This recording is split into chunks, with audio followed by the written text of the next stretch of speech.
Sveiki, šiandien sveikinamės iš Meilus LT, siunčiam linkėjimus iš Arvydų ir šiandien pristatome jums mūsų naują gaminį Lietuvoje pagamintą ilgamžę šėryklą. Ši šėrykla yra skirta naudoti nuo dugno, todėl turi 3 kilpas, kurios yra skirtos ją nuleisti ir išimti iš vandens. Šalia šėryklos rasite pritvirtintą tamprios virvės kilpą, kurią reiktų apsijuosti aplinkui šėryklą.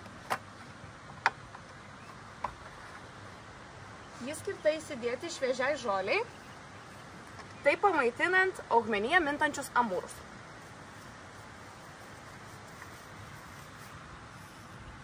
Šėryklą yra būtina prisitvirtinti prie kranto, tam, kad galėtumėte ją laisvai pristraukti prie savęs ir papildyti pašaru. Tai šalia šėryklos bus kuoliukas su virvute, atsilaisvinate, kiek jums reikia laisvos virvės, prisitvirtinate prie žemės ir jūsų šėrykla praktiškai paruošta. Prieš pildami pašarą išsibandykite šėryklą tuščią, nusistumkite ją tolyn ir vėliau pristraukite prie savęs.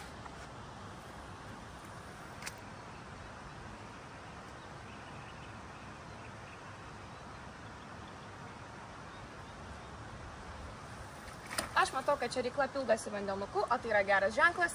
Galima pilti iš anksto paruoštą pašarą.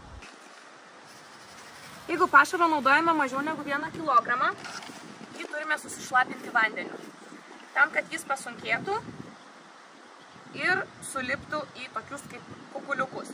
Tai pašarą galima naudoti tiek 2, tiek 10 mm. Granulė nesudaro skirtumo. Pašaras turėtų būti lygiai paskirstytas po šėryklą.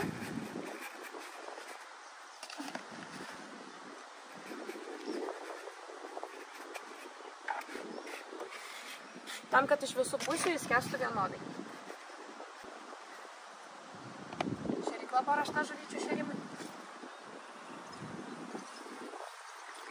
Matome, kaip šėrykloje kaupiasi vanduo ir ji po truputį skęsta.